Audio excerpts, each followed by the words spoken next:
em regra, causas que começam em tribunais, competente o tribunal, né?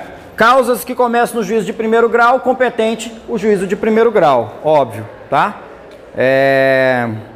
E é o juízo cível competente quando for sentença penal condenatória, arbitral e estrangeira, que você vai ter que, dependendo de cada caso, você vai levar em consideração a competência territorial, enfim, né? Foi um crime que ocorreu no Rio de Janeiro, as partes moram no Rio de Janeiro, eu vou cumprir a sentença em Brasília, tá? Tem uma outra inovação interessante que o legislador permitiu, que ela tá... Onde é que tá essa? É o parágrafo único.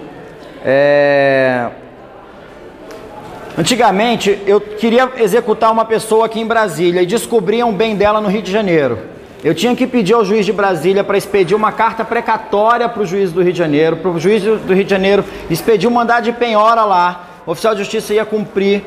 Se cumprisse dentro do prazo, devolvia na precatória, a precatória voltava para cá. Se não conseguisse cumprir, voltava a precatória dizendo que não cumpriu. Pede para penhorar o outro bem e a precatória para o Rio e assim por diante.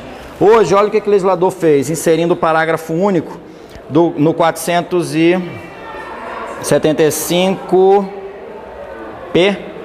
No caso do inciso 2 do caput desse artigo, que é o que fala o juízo que processou a causa no primeiro grau de jurisdição, o exequente poderá optar pelo juízo do local onde se encontram bens sujeitos à expropriação, ou pelo do atual domicílio do executado, caso em que a remessa dos autos do processo será solicitada ao juízo de origem. Então agora, ao invés de ficar mandando precatória e voltando, tem patrimônio no Rio, eu posso pedir que a execução seja mandada para o Rio e a execução corre lá, tá? Isso hoje permitido pelo 475p. Existe, só para a gente finalizar, existe uma situação, o código permite também, está lá no 475Q, que se você, por exemplo, é uma condenação, pega uma hipótese aí, um acidente de carro, a pessoa ficou inválida, não pode trabalhar mais, o juiz condena a pagar uma pensão para aquela pessoa, tá? Esse carro era de propriedade de uma pessoa jurídica, ok? Pessoa jurídica. O código diz hoje que o juiz pode, na hora de cumprir essa decisão, fazer com que essa pessoa jurídica insira aquele beneficiário do pagamento na folha de pagamento, para já poder sair direto da folha de pagamento. Então isso é possível, tá? Quando houver... Deixa eu ler para vocês aqui, fica mais claro. A aula correndo assim é difícil. Quando a indenização por ato ilícito incluir prestação de alimentos, o juiz, quanto a essa parte, poderá ordenar ao devedor constituição de capital, cuja renda assegure o pagamento do valor mensal da pensão. Aqui a gente já está na pessoa física. Este capital, representado por imóveis, títulos da dívida pública ou aplicações financeiras em banco oficial, será inalienável e empenhorável enquanto durar a obrigação do devedor. Seguinte, pessoa física. O cara tem alguns imóveis e ele tem que cumprir essa obrigação mensal. Seu juiz, determine que seja formado capital. O juiz fala, essa pensão mensal é de R$500. Bom, o cara tem uma sala comercial ali que ele aluga por 800 por mês. Essa sala comercial passa a fazer parte desse capital que fica inalienável, empenhorável, sacando aqueles R$500 ali todo mês para pagar para aquele credor, pessoa física, tá?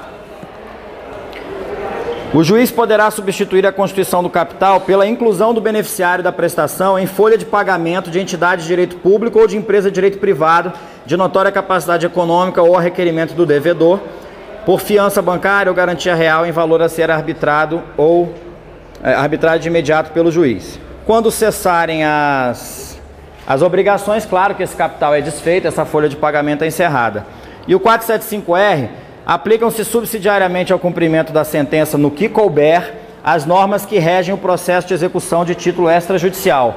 Lá no outro livro, semestre que vem, quando vocês terminarem de estudar a execução, vocês vão encontrar um artigo dizendo: aplicam-se subsidiariamente aos processos de execução autônoma e de extrajudicial as disposições do 475JAR. Por quê?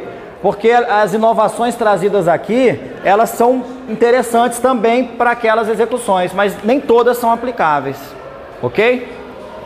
Então, para quem chegou depois, conteúdo da nossa prova sexta-feira, Acho que não serei eu que virei aplicar a prova.